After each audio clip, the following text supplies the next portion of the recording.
વ્યક્તિના સુખ દુઃખમાં માત્ર પૂર્વના કર્મો કે પ્રારબ્ધ કારણ નથી, પણ 5 કારણો મહત્વનો ભાગ ભજવે છે. વ્યક્તિના સુખ દુઃખમાં 1 ધર્મ વ્યવસ્થા, 2 રાજ્ય વ્યવસ્થા, 3 સમાજ વ્યવસ્થા, 4 પરિવાર અને 5 પોતે સ્વયં પોતાની ક્ષમતા અક્ષમતા. આમ 5મા કારણ સિવાયના બાકીના 4 કારણને સુધારી શકાય.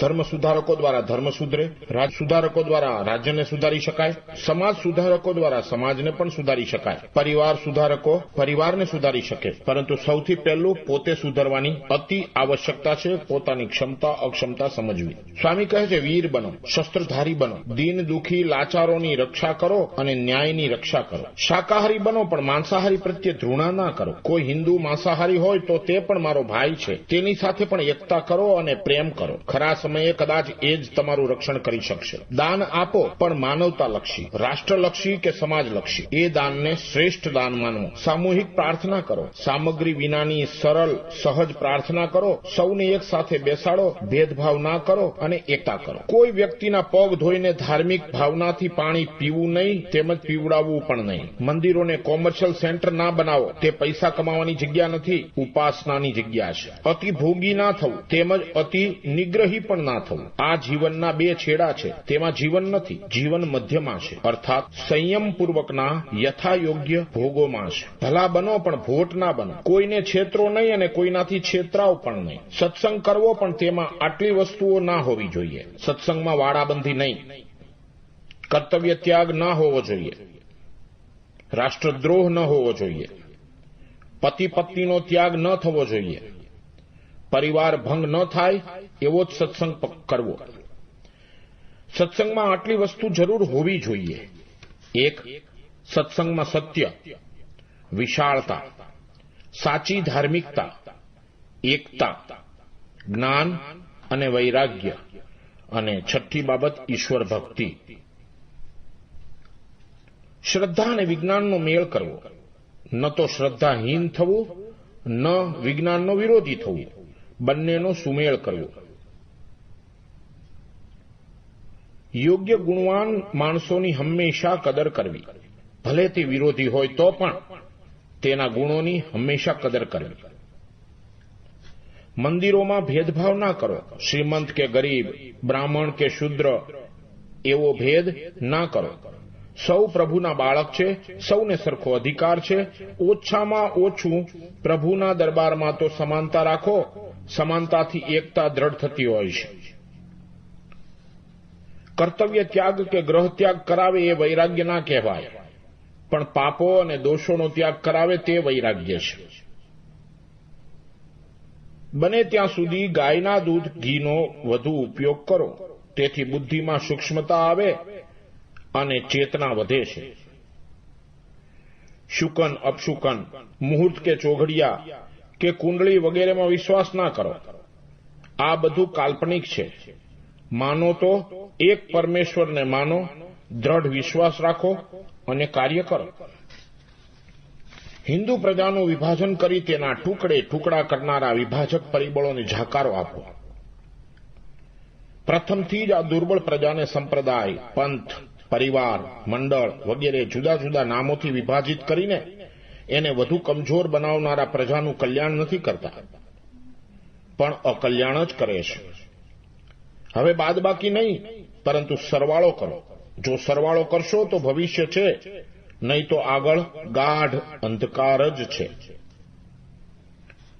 નાના બાળકોને ગ્રહત્યાગની દીક્ષા આપવી નહીં કે અપાવવી નહીં. આ અપરાધ છે. હંમેશા આશાવાદી બનો, નિરાશાવાદી ના બનો. આશાવાદ શેખ ચલ્લી જેવો કાલ્પનિક અને અસંભવ ના હોય એવો હોવો જોઈએ. જે શક્ય હોય તેનો જ આશાવાદ હોય, અશક્યનો નહીં. ધર્મ કાર્યો, સમાજ કાર્યો, રાષ્ટ્ર કાર્યોમાં કે બીજા કોઈ પણ કાર્યોમાં પક્ષપાત કરવો નહીં. યથાસંભવ નિષ્પક્ષ જીવન જીવવું. વર્ણ, જાતિ, વિદ્યા, રૂપ, ધન કે કુળનું મિથ્યાભિમાન કરવું નહીં. હંમેશા નમ્ર અને વિનયી થઈને રહેવું. આત્મશ્લાઘા કરવી નહીં. પોતે જાતે પોતાના વખાણ કરવા નહીં. તેમ પોતાના તરફથી પ્રયત્નપૂર્વક પોતાના વખાણ કરાવવા નહીં. તમે જે છો, જેવા છો, તેનો નિર્ણય લોકોને કરવા દો. કદાચ સાચો નિર્ણય કરવામાં વાર લાગે તો ધીરજ રાખો, ઉતાવળ ના કરો. ધાર્મિક ભાવનાથી કોઈનું એઠું ખાવું નહીં, તેમજ ધાર્મિક ભાવનાથી કોઈને એઠું ખવડાવવું નહીં. આ ઘૃણિત દોષ છે. વિશ્વાસઘાત ના કરો. પતિ પત્નીનો વિશ્વાસ, શેઠ નોકરનો વિશ્વાસ, ગુરુ શિષ્યનો વિશ્વાસ, મિત્ર મિત્રનો વિશ્વાસ જીવનનો પ્રાણ છે. વિશ્વાસઘાતી મહાપાપી છે. સંબંધ ના સચવાય તો પ્રેમથી દૂર થાવ, પણ સાથે રહીને વિશ્વાસઘાત ના કરો. મર્દાનગીથી સંબંધ નિભાવો, અને આ ના નિભાવાય તો મર્દાનગીથી છૂટા પડો, પણ સાથે રહીને વિશ્વાસઘાત ના કરો. જે દિવસોમાં તીર્થોમાં પુષ્કળ ભીડ થતી હોય તે દિવસોમાં દર્શન કરવા ના જાઓ, પણ જે દિવસોમાં લોકોની ભીડ ના રહેતી હોય તે દિવસોમાં દર્શન કરવા જાઓ અને શાંતિથી દર્શન કરો. જેણે પૂર્ણિમા બનાવી છે તેણે જ અમાવસ્યા બનાવી છે. સાચા ભક્ત માટે પૂનમ અને અમાવાસ્યા બંને પ્રાર્થના માટે સરખા જ છે. એકતા કરો, એકતા કરો, એકતા કરો. ધાર્મિક એકતા, સામાજિક એકતા, રાજકીય એકતા કરો. એકતામાં જ વિજય છે, ઉજ્જવળ ભવિષ્ય છે. વસ્ત્રોની સાદાઈ રાખવા કરતા વાણી વ્યવહારની સાદાઈ ઉત્તમ છે. સાદા વસ્ત્રો પહેરીને પણ જો કોઈ કુટિલતા રાખે તો તે સાચી સાદાઈ નથી. અકુદરતી હોય તેવો યોગ ના કરો. નેતિ, ધોતી, બસ્તી, ન્યોલી, કુંજર ક્રિયા વગેરે અકુદરતી છે. આવી ક્રિયાઓ કરવી નહીં, પણ આસન પ્રાણાયામ વાળો સહજ યોગ થોડો કરવો, એ પણ બહુ નહીં. પરલોકને સુધારવા આ લોકને બગાડવો જરૂરી નથી. સર્વપ્રથમ આ લોકને સુધારો. જે લોકો આ લોકને નથી સુધારી શકતા એ પરલોકને શું સુધારવાના હતા? જો તમારી હિન્દુ પ્રજાને બળવાન બનાવવી હોય, બાકીની બળવાન પ્રજાની નિંદા કે ટીકા ના કરો, પણ તેમના બળના કારણો તપાસો અને પોતાના જીવનમાં ઉતારો, તો જ બળવાન થવાય. બધા ધર્મો પાસેથી ગુણ ગ્રાહકતા સ્વીકાર. ઈષ્ટદેવ અને મંત્ર બદલ ના કરો. ઈશ્વર એક જ હોવા છતાં જુદા જુદા ઈષ્ટદેવો આપણે સ્વીકારીએ છીએ, એટલે જ્યાં રૂચિ હોય ત્યાં દ્રઢતા વળગ્યા રહો.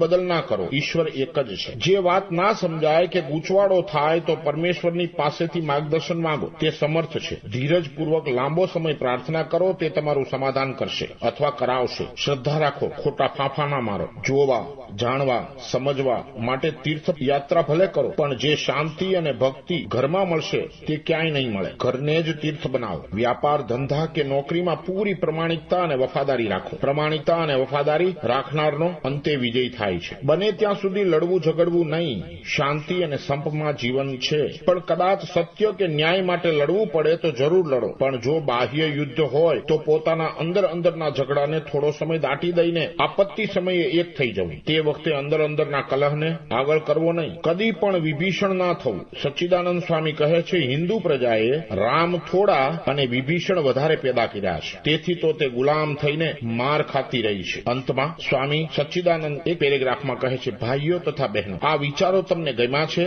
જો હા, તો તેનો પ્રચાર કરો. લોકો સુધી આ સંદેશને પહોંચાડો, જેથી જાગૃતિ આવે. સ્વામી સચ્ચિદાનંદ. ઓ